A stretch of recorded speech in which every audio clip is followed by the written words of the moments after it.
하나님의 말씀이 어떻게 그분의 백성으로 만들어 가시는지 보기 위해 이 자리에 모인 말씀 공동체입니다. 우리 모두 이 사실을 기억합시다. 하나님이 여러분 모두와 함께 하시기를. 아멘. 주중에 저는 간혹 자전거를 잘 타고 다닙니다. 자전거 앞에는 나무 바구니가 하나 달려 있습니다. 일명 장바구니 자전거라고 하죠. 그래서 가까운 데는 자전거를 타고 씩 가서 살 걸 사가지고 바구니에 담아서 옵니다. 자전거를 한참 타고 가고 있는데 못 봤어요. 근데 조금 가다가 고개를 살짝 들었더니 저 앞에 한 6살짜리 여자아이가 아침에 등원 시간이었던 것 같아요. 엄마 뒤를 따라서 쫄쫄쫄 나오다가 먼저 인도로 올라온 겁니다. 근데 제가 이렇게 보면서 고개를 딱 들었더니 그 아이가 저를 가만히 쳐다보고 있더라고요. 제가 좀 재밌게 생겼잖아요. 쳐다보고 있길래 쟤가 왜 날 보지? 그러면서 천천히 속도를 줄이면서 쑥 가는데 끝까지 쳐다보더라고요. 기분이 좋았죠. 근데 거의 이제 딱 쳐다보다가 이렇게 스쳐 지나가는 타임에 눈과 눈이 딱 마주치니까 세상에나 그 아이가 어떻게 했을까요? 예. 고개를 숙이더라고요. 저한테 이렇게 안녕하세요. 제가 또 그 순간을 놓치지 않고 저도 뭐라고 했을까요? 야 안녕.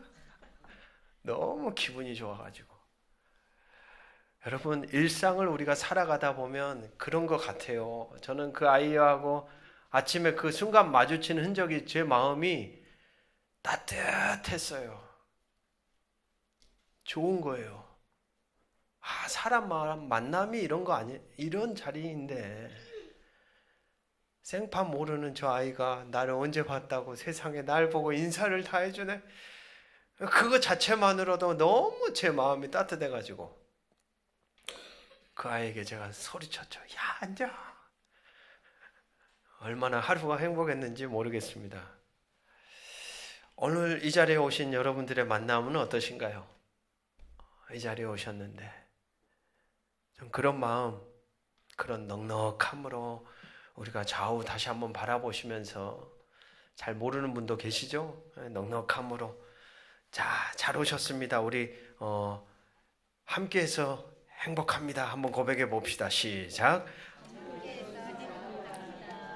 좀 멀리도 이렇게 손도 한번 흔들어 주시고, 야, 많은 분들이 오셨네요. 예, 많은 분들이 오셨어요.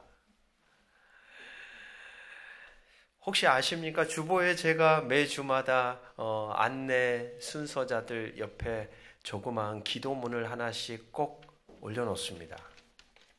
잘 안 보시죠? 보십시오.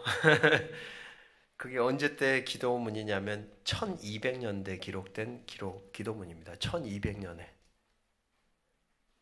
제가 왜 기도문을 거기에다가 기록할까요? 밤에 드리는 기도라고 하는 책이 하나 있습니다. T.D. 해리슨 워런이라는 사람이 쓴 책이에요.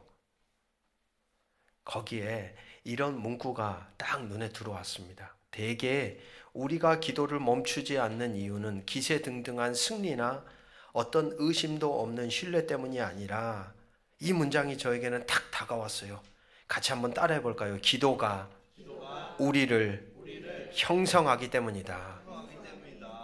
여기서 이 기도란 그냥 내가 내뱉는 기도가 아니라요. 기도문을 말합니다. 기도문. 사실 우리 장로교 안에는 기도서 같은 책이 없어요. 하지만 같은 개신교의 다른 교파를 딱 보면 성공회 같은 경우는 기도서라는 책이 따로 있습니다. 저에게도 있어요. 딱 정형화된 기도문이에요. 힘들 때 드리는 기도문, 나라를 위해 드리는 기도문, 기도문이 문장이 딱 정형화되어 있어. 가지고 그 상황에 맞게 그 기도문을 읽습니다. 근데 이 사람이 뭐라고 방금 말했어요? 기도가 우리를 뭐 한다 그래요? 형성한다. 저는 이 말이 되게 중요하다고 생각하거든요. 그러면서 이렇게 쓰고 있어요. 그것은 다시 우리 안에서 일하고 우리가 누구이며 무엇을 믿는지를 변화시킨다. 뭐가요? 기도문이. 기도의 표본은 우리를 우리 자신에게서 그리고 시간에 묶여있는 우리의 순간에서 끌어내 오래도록 자신의 백성 안에서 또한 그들을 통해 행하시는 그리스도의 길고 긴 이야기 안으로 들어가게 한다. 뭐가요? 기도문이. 우리에게는 가장 소중한 기도문이 하나 있죠. 무슨 기도문? 예, 주기도문. 주기도문 강력합니다. 그리고 또 수도사들이 자주 반복했던, 제가 설교 때 한번 소개했던 예수 중심 기도문 한번 따라해 볼까요? 주 예수 그리스도시여 나를 긍휼히 여기소서. 딱 이 한 문장이에요. 하루에 수천 번, 수만 번. 이 한 문장이 우리를 예수 그리스도와 딱 닿게요. 여러분, 인생을 살아가다 보면 우리 가운데 어떤 경우가 있어요? 내가 의지를 갖고 싶은데도 의지를 가질 수 없는 자리가 있어요. 너무 절망스러워서 내가 아무것도 할 수 없는 상황에 그냥 나둥그러져 가지고 비참해질 때가 있어요. 일어날 힘이 없는 거예요, 내가. 그때는 우리의 몫이 아니라 그때는 우리를 끌어당기는, 우리를 지탱하게 하는 자리가 있는데, 그게 뭐냐면 예배겠죠. 예배, 공예배. 또 그게 어디에 있어요? 이런 기도문이에요. 기도문. 기도문에 기대어 내가 그걸 읊조리는 거예요. 그냥 아무것도 할 수 없을 때, 뭐라고 기도해야 될지도 모를 때 그냥 선조들이 읊어왔던 기도문을 그냥 내가 낭독하는 거예요. 반복적으로. 주보를 한번 보면서 한번 읽어보실까요? 같이 한번 우리 읽어보겠습니다. 화면에도 있습니다. 시작. 당신 사랑을 내게 드러내시어 친히 나의 마음과 손을 가르치소서. 당신의 명을 따라 신속히 움직이도록 썩어가는 나무처럼 내 마음 이토록 지독하오니 나로 당신의 치유를 보게 하소서. 나를 도우소서. 삼위일체요. 좋으세요? 좋잖아요. 여러분, 가장 좋은 건 내가 하나님을 부르고 내가 하나님께 가까이 있고 내가 하나님 안에 거하는 거겠지만, 때로는 우리의 마음과 생각과 감정조차도 내 뜻대로 되지 않는 자리에 서 있을 때 여러분들에게 디딤돌이 되는 기도문들이 있어요. 제 주보에 그래서 계속 씁니다. 한 주간에 여러분의 삶이 힘드신다. 그럼 주보를 꺼내시라고요. 아니면 이 문구를 카톡에 저장해 놓으시든지 해서 조용히 그냥 낭독하는 거예요. 반복해서 읽다 보면 내 마음이 그리스도 안으로 들어가게 되고 그 안에서 내가 어디에 있는지, 내가 뭘 해야 되는지 연결되어 그게 위로가 된다는. 어쩌면 성도의 일상의 자리에는 이런 안전한 장치가 많이 필요합니다. 유혹하니까. 지구를 위하여 행동합시다. 오늘은 같이 한번 따라해 봅시다. 생태도서관을 방문해 봅시다. 생태도서관을 방문해 봅시다. 생태도서관이 어디 있을까요? 예, 멀리 가지 마시고 우리 교회 소예배실에 있습니다. 저희 교회 소예배실에 보시면 한 번도 안 가보신 분들이 있죠. 오늘 예배 끝나고 꼭 들렸다 가세요. 거기 영역별로 4가지 분류를 해서 제가 책을 구입하고 있어요. 첫 번째 성경 묵상, 두 번째 그림책. 간혹 그렇게 생각하신 분들 계시더라고요. 아이, 목사님 뭔 그림책이에요. 글책을 읽어야지. 아닙니다, 여러분. 그림책이요, 강력해요. 글밥 많은 책보다 이미지와 문장 하나가 여러분의 마음을 사로잡습니다. 제가 거기 갖다 놓은 책들은 그냥 대충 사다 놓은 책들이 아니라 제가 직접 읽어보고 괜찮다고 여기는 책들만 선별해서 갖다 놔요. 그래서 여러분, 그냥 교회 오셔가지고 대화 나누시는 것도 좋지만 이제 공간이 점점 좋아지면 먼저 오셔서 책 보셔야 돼요. 그림책이 있고요. 또 하나가 생태환경입니다. 거기에 우리의 기후 위기에 대한 여러 가지 우리가 어떤 삶을 살아가야 될지에 대한 책들을 영역별로 따로 놔뒀어요. 그리고 인간관계, 이 4가지 영역으로 저는 책을 구입하고 있습니다. 교우들을 보셨으면 보일 때까지 같이 한번 따라해 볼까요? 보일 때까지 읽읍시다. 결국 기독교 종교는 성경을 읽는 종교죠. 글을 읽는 종교죠. 그래서 기후 위기를 외면하지 않고 마주할 수 있는 용기를 우리에게 달라고, 그런 마음으로 그 자리에 여러분들이 서셨으면 좋겠다 생각이 듭니다. 오늘 주보를 보시면 흰색 글씨로 생뚱맞게 글자가 써져 있죠. 왕이신 그리스도 주일. 우리가 살아가는 시간은 3개의 시간으로 구분이 됩니다. 성경을 보면요, 첫 번째 창조의 시간, 두 번째 역사적 중간기, 세 번째 종말의 시간. 오늘 우리는 어디에 서 있을까요? 역사적 중간기에 서 있습니다. 특징이 있어요. 창조와 종말의 시간에는 하나님의 전적인 능력과 주권이 발휘됩니다. 창조하는 순간 창세기 1장의 말씀으로 들어가 보십시오. 빛이 있으라 하시니 빛이 있었고, 같이 한번 따라해 봅시다. 그대로 되니라. 뭘 얘기해요? 하나님의 주권적 통치가 강력한 거예요. 말씀 한마디면 다 일어나는 거예요.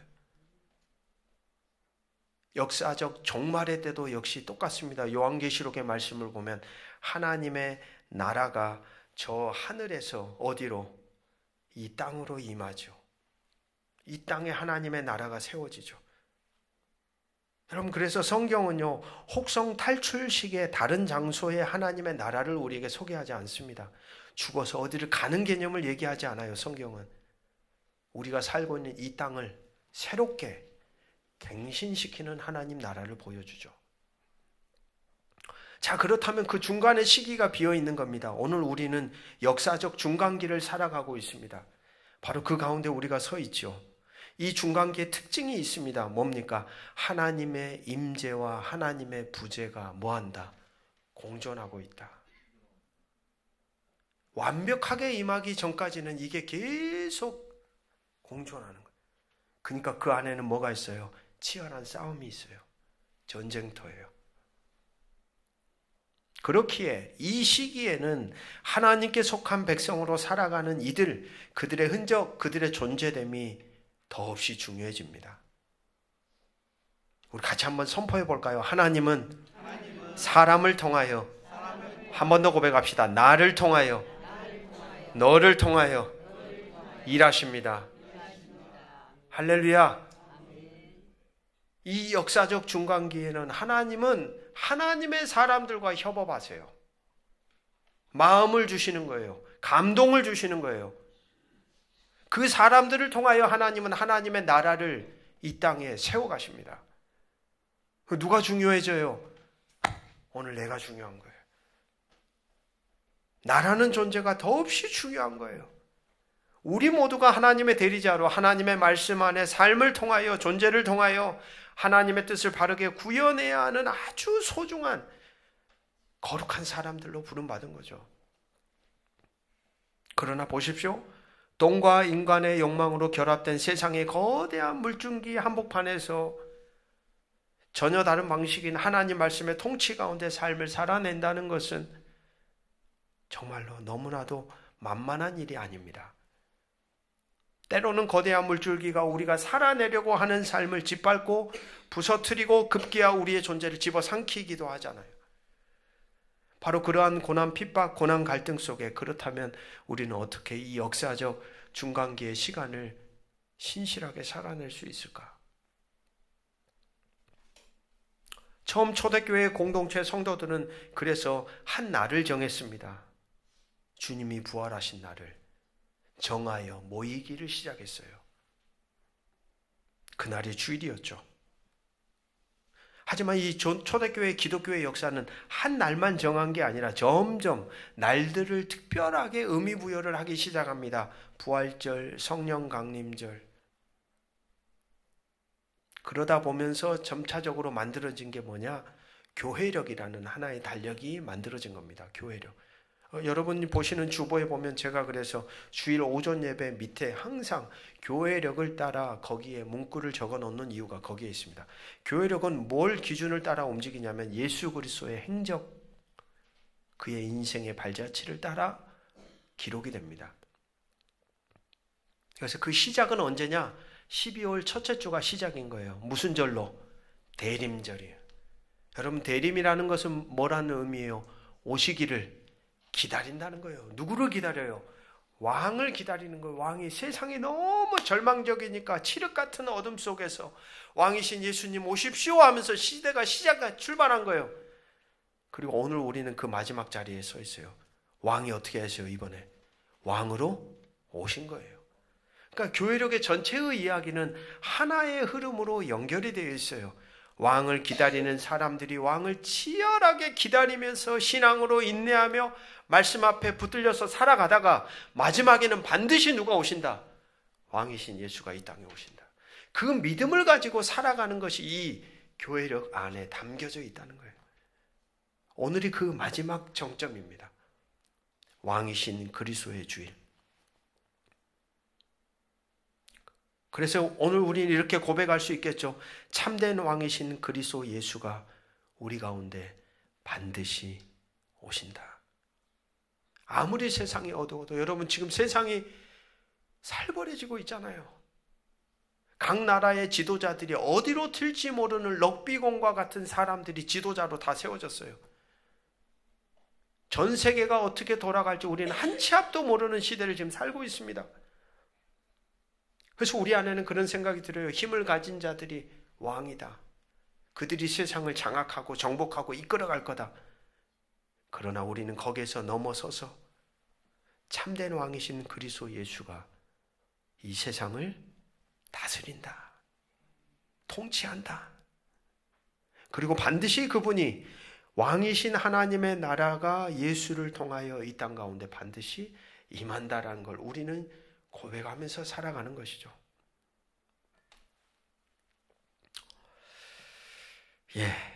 제가 좀 갑자기 심각하죠. 아침마다 저희들은 호세아라는 말씀을 읽어가고 있습니다. 호세아라는 이름의 뜻은 뭐냐면 하나님이 구원하신다라는 겁니다. 하나님이 구원하신다. 근데 호세아라는 말씀을 쭉 읽어가다 보니까 아까 이 역사적 중간기를 살아가고 있는 성도들의 모습과 오버랩되는 부분들이 있어요.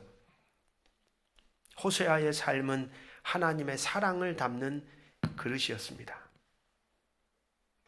그 사랑을 전달하는 통로였습니다. 호세아의 삶이. 호세아 1장 2절 말씀, 여호와께서 처음 호세아에게 말씀하실 때 여호와께서 호세아에게 이르시되 너는 가서 음란한 여자를 맞이하여 음란한 자식들을 낳으라. 이 나라가 여호와를 떠나 크게 음란함이니라. 호세아의 말씀은 우리에게 들려줍니다. 호세아 개인의 삶의 이야기가 아니다. 예언자들은요, 이사야, 예레미야도 보면 행위 예언을 했어요. 상징적인 행위, 액션을 취하는데 그 액션이 그냥 행동이 아니라 하나님이 그 행위를 통해 보여주고 깨닫게 하려고 하는 메시지가 담겨 있었다는 말입니다. 호세아의 삶을 통하여 하나님의 사랑이 죄로 물든 이스라엘 백성을 향한 것임을 보여주었습니다. 하나님은 사람을 통해 사랑을 전달합니다. 누구를 통해요? 사람을 통해. 아까 서두에 제가 이야기했잖아요. 그 6살짜리 꼬마 아이의 눈빛을 통해 저는 사랑을 맞았어요. 마음이 훈훈했죠. 사람이 참 귀해요. 사람 때문에 어떤 사람은 죽어요. 사람 때문에 어떤 이들은 지워지지 않는 흔적을 끌어안고 살아가요. 그러나 반대로 사람 때문에 어떤 이들은 평생 살아가야 될 이유를 또 발견하는 거예요. 사람이라는 존재는 신비입니다. 신비. 어떤 결을 따라 어떤 칼날을 가지고 우리가 살아가느냐는 그래서 너무 중요한 거예요. 중요한 것은 하나님은 사람을 통해 사랑을 전달해요. 어떤 사랑을요? 하나님의 사랑을 마치 호세아처럼 하나님의 사랑은 반드시 전달하는 존재가 필요합니다. 좋은 선물도 그 선물을 전달해주는 사람이 없다면 전달이 되지 않겠죠. 호세아는 바로 그런 도구였습니다. 그의 삶은 단순한 메시지가 아니라 메시지가 담겨있는 삶 그 자체였습니다. 그래서 고멜과 결혼한 다음에 낳은 아들들의 이름이 이스루엘, 로루하마, 로암미, 흩어질 백성, 긍휼이 멈추어버린 사람들, 내 백성이 아닌 사람들, 이런 상징적인 메시지들이 그의 삶을 통하여 이스라엘 백성들에게 선포가 된 겁니다.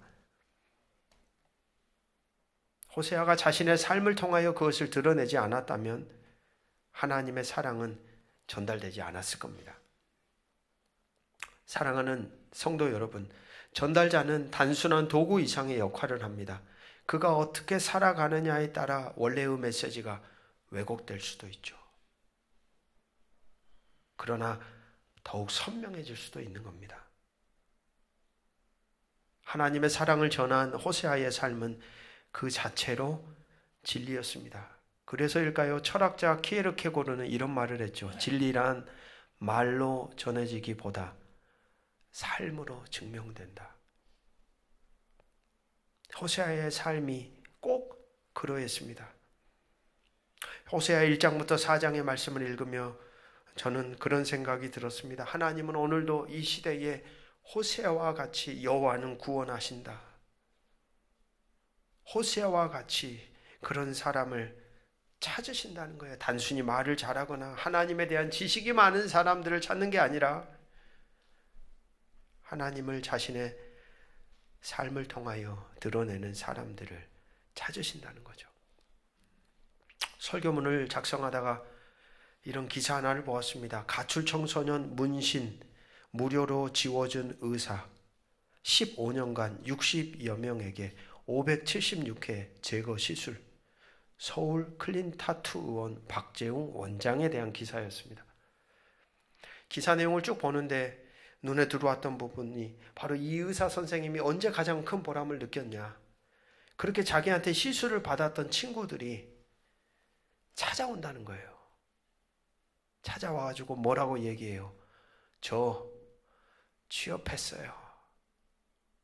또 어떤 친구들은 저 대학 갔어요. 말하더라는 거예요. 그때 보람을 느꼈다는 거예요. 여러분, 저는 그 기사 내용을 가만히 보면서 이 의사 선생님이 지워준 것은 타투 흔적만이 아니었구나 라는 생각이 들었죠. 문신만이 아니었던 거예요. 어린 시절 혈기를 가지고 그냥 분별력 없이 형들을 따라 철없이 했던 행동들이 나중에는 마음을 잡고 뭔가 해보려고 하는데 갈 때마다 뭐가 걸려들어요. 네 몸 왜 이러냐? 돈도 없지, 집안 형편 안 되지, 더 자포자기같이 세상에서 정말 쓰레기처럼 살아갈 수밖에 없었던 그 아이들을 치워준 거예요. 새로운 삶을 살도록 해준 사람이었죠. 어쩌면 세상이 모두 다 버려버렸지만 끝까지 포기하지 않았던 이런 사람 덕분에 이 아이들이 어긋났었지만 잘못 선택했지만 그럼에도 새로운 인생의 길을 갈 수 있었던 거죠. 이 대목을 보는데 꼭 호세와 같은 마음이 느껴졌어요. 호세와 같은. 고멜이라는 한 여인을 끌어안았던 한 남자. 사랑하는 말씀의 동역자 여러분, 오늘도 하나님을 경외하며 살아가는 신실한 이곳에 오신 여러분, 이 시대는 말이 넘쳐나는 시대입니다. 그러나 말로는 하나님의 사랑은 전달되지 않습니다. 호세아가 보여준 것은 하나님의 사랑의 내용을 전하는 것이 아니라 그의 존재 자체로 그 사랑을 드러낸 거죠. 바로 여기에 오늘을 살아가는 우리의 부르심이 있다고 저는 생각합니다. 다 포기해도 포기하지 않는, 다 놓아버려도 놓아버리지 않는 그리고 나라는 존재를 통하여 하나님이 행하실 일들이 뭐가 있을까?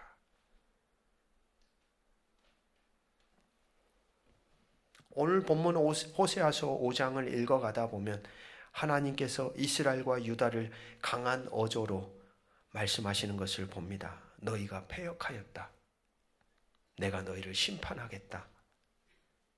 너희는 넘어지고 황무지가 될 거다. 하나님은 왜 이렇게 엄중하게 말씀하시는 걸까요? 왜냐하면 그들 스스로 자신들의 상태를 바르게 분별하고 있지 못하기 때문입니다. 호세아 5장은 그래서 하나님께서 이스라엘과 유다의 영적 상태를 진단합니다. 5장 3절 우리 같이 한번 읽어볼까요? 5장 3절입니다. 시작. 에브라임은 내가 알고 이스라엘은 내게 숨기지 못하나니 에브라임아 이제 내가 음행하였고 이스라엘이 더러워졌느니라. 아멘. 구약 성경을 읽어 나가다 보면 에브라임이라는 단어가 자주 나옵니다. 이것은 한 지파의 이름이죠. 하지만 에브라임이라는 호칭은 북이스라엘을 의미하는 상징적인 단어입니다. 북이스라엘. 오늘 본문의 동일한 절에 이스라엘이라는 단어도 역시 북이스라엘을 가리키는 말이죠. 북이스라엘의 상태가 이런 상태인 거예요. 음행한 상태. 여러분 문제가 무엇입니까? 하나님을 떠나 우상을 섬기면서도 그들의 안타까운 상태는 자신들의 길이 옳다고 생각하고 있었다는 데 있습니다. 가끔 이런 사람들 만나면 무섭지 않으신가요? 분명히 저게 틀렸는데, 분명히 저렇게 가면 안 되는 건데 가득 찬 확신을 가지고 거기에 모든 것을 다 걸고 걸어가는 사람들. 무섭죠. 분명 그들의 길은 틀어져 있었습니다. 삶이 이미 어긋났어요. 엉뚱한 열매들이 자라나고 있었어요. 그릇된 예배와 부패한 삶으로 하나님과의 관계가 다 깨졌습니다.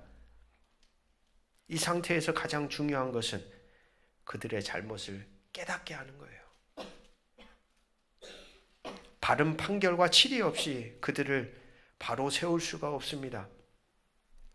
그렇습니다. 잘못된 상태를 바로 알지 못하면 바른 관계 또한 맺어지지 않는 것이죠. 그래서 하나님께서는 호세아를 통해 이스라엘 백성들에게 심판의 메시지를 전합니다. 5장 6절 말씀, 그들이 양떼와 소떼를 끌고 여호와를 찾으러 갈지라도 만나지 못할 것은 이미 그들에게서 떠나셨습니다. 여기서 중요한 것은 그들이 여전히 종교적 열심을 내며 제사를 드리고 있었음에도 불구하고 그들의 제사가 하나님께 닿지 않았다는 겁니다. 당시 이방 종교에 물들었다는 증거가 이겁니다. 여러분, 당시 고대 근동에 있었던 이방 종교의 가장 큰 특징 중에 하나가 뭐냐면 삶과 제사가 분리되었다는 거예요. 가장 두드러지게 드러나는 하나님을 믿는 신앙의 큰 특징은 삶과 종교가 하나예요. 삶과 종교가 틀어졌을 때 하나님께 나오면 하나님은 먼저 뭐하고 오라 그래요? 너 그 사람과의 관계를 해결하고 와. 나에게 제사 드리는 게 먼저가 아니라 너가 갖추어야 될 바른 삶, 너의 존재됨이 먼저다라는 얘기를 하는데, 이방 종교의 특징은 뭐냐? 아무리 악랄한 삶을 살고 올지라도 뭐만 잘 드리면, 재물만 그럴싸하게 포장해가지고 불에 태워서 올려드리고 하면 신이 좋아한다는 거예요. 여러분, 신앙관이라는 게 이렇게 중요합니다. 이렇게 이원론적으로 나누어진 신앙관을 가지면요, 여러분, 종교인이 되는 거예요. 예배당에서는 그렇게 거룩해요. 문만 열고 나가면 하나님과 전혀 상관없는 존재가 되는 거 한순간이에요. 하나님이 오늘도 우리를 이 자리에 부르셨어요.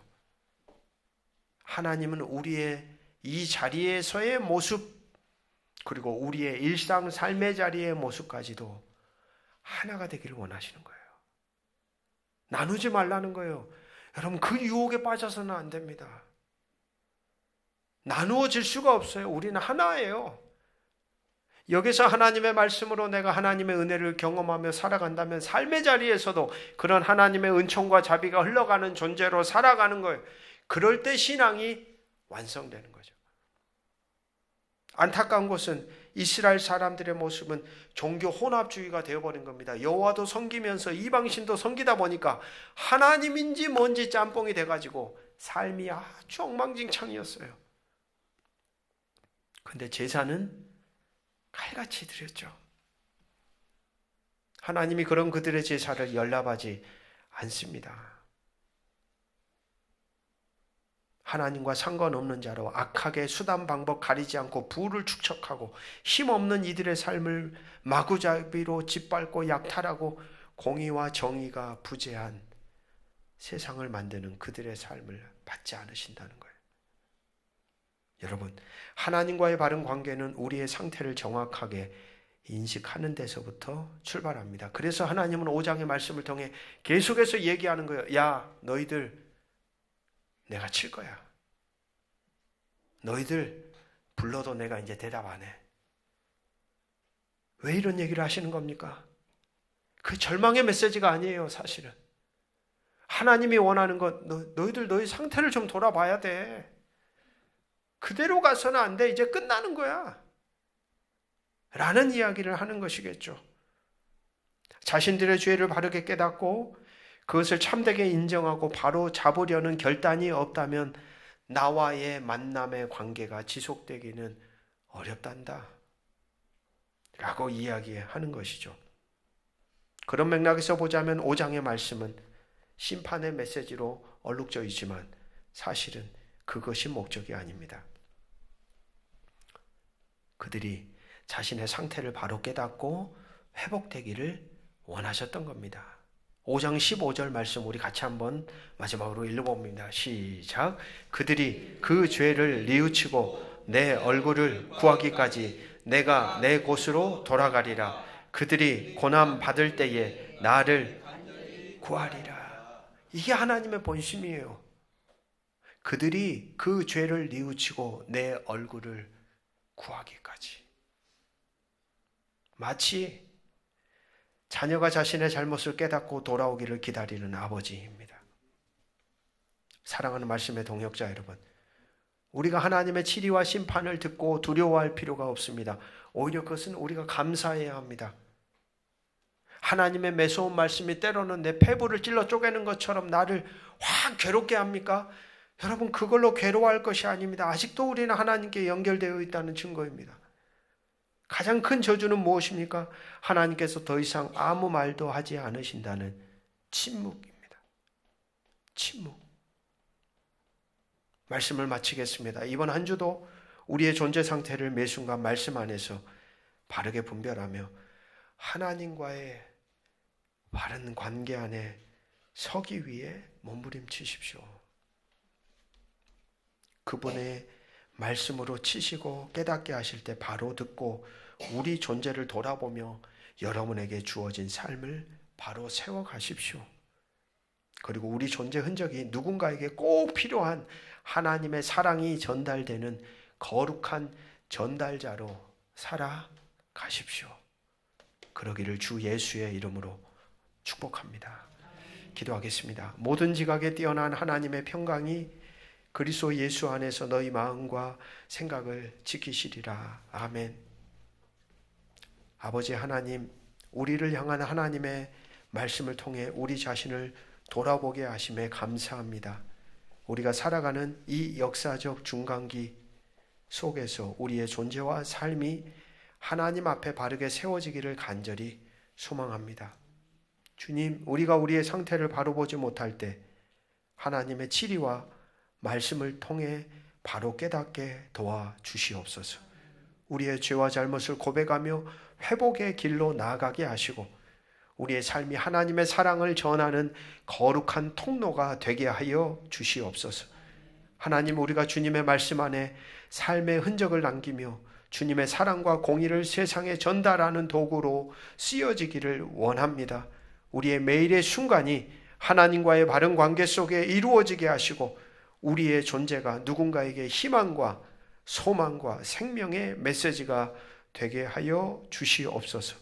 주 예수 그리스도의 이름으로 간절히 기도드립니다. 아멘.